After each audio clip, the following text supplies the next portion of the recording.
All right, so welcome to another video. Today we're going to take a look at the 4 problems with zero-day SPX iron condors. So you could do zero-day iron condors also on stocks in case you didn't know, just you do them more on a Friday, and that's fine. It's just that now with the SPX, you have expirations every day.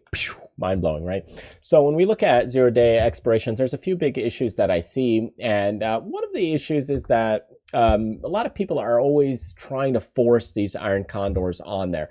And the problem with forcing the iron condors is you have got this fear of missing out. And with the fear of missing out, you're going to force a trade.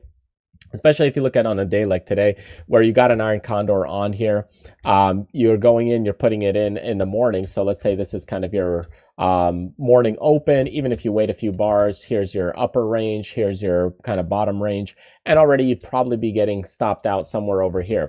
So that's some of the issues right there, right off the bat, when you're starting to look at these iron condors, is that you're fear of missing out, you're kind of forcing a trade and you're pushing it. It's not like where you have some of these easy days like on near Black Friday or Christmas or holidays where the days are just kind of sideways and not really doing much a lot of times. So those are kind of nice and sweet to do those types of trades. But in other days where you're pushing the trade where the market's a little extended, that can be a little bit of a problem. The second issue that I see is that people chase losers or double up in the same day. So let's say we went in with an iron condor like today, and we had one on, and then we got stopped out. So hey, this was a loss, and that's okay. And then you do another iron condor right here. You're setting it up. The problem with doing this is that once you got stopped out over here, there's a lot less premium in there. So you have to tackle on and put on a little bit more risk. And now again, if you get stopped out, now you're taking a 2x loss problem. And when you've got a 2 loss problem, you're actually giving up 2 times the losses in a single day. Now, yes, sometimes you can make it up and that might feel good and works out okay. But now what you're doing is your emotional level is starting to climb and get a little bit higher. And you got to be really careful of that. If you can trade more robotic and you can do it, by all means, hey, great. But if you got 2 times the loss, now to make it up for the next time or the next day moving forward, it becomes a little bit expensive, and you have to be careful with doing something like that. Because with a lot of people, I see it then go to 3 times, 4 times, and now you get into a lot of issues and problems. This is where the over allocating problem comes in, or over leveraging. Especially if you're kind of new to trading SPX or iron condors, you could put on a trade here. And this trade, this is a 10 wide iron condor. It's not a 0 day. It's actually got a few days to go. But when you're starting to do this, even this trade with one contract, 710 of risk.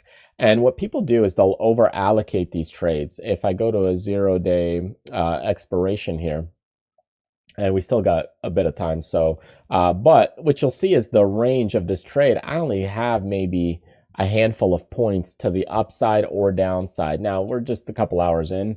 It's not like you would do it in the morning, which would be a little bit of a different premium. But even here, what happens with these 0 days is that people get a little bit over leveraged or put too much capital in one spot.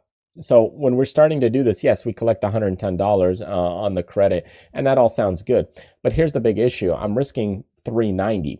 And you might say, well, I have a high chance of it expiring. Yes, you do. But if you start putting on a bunch of contracts right here, and I'll do 10, and this goes against you at any point, and if you got a small account, that thing could below that account a little bit in trouble. So you could be risking $4,000. Now that's, you might say, well, I got to stop. Well, even then you're trying to make 1,000, but then it pulls back and you're down $1,500. And let's say you've got an account of only 5,000. Well, you're putting in $5,000, but you're risking 3,900. You're risking a lot of your account.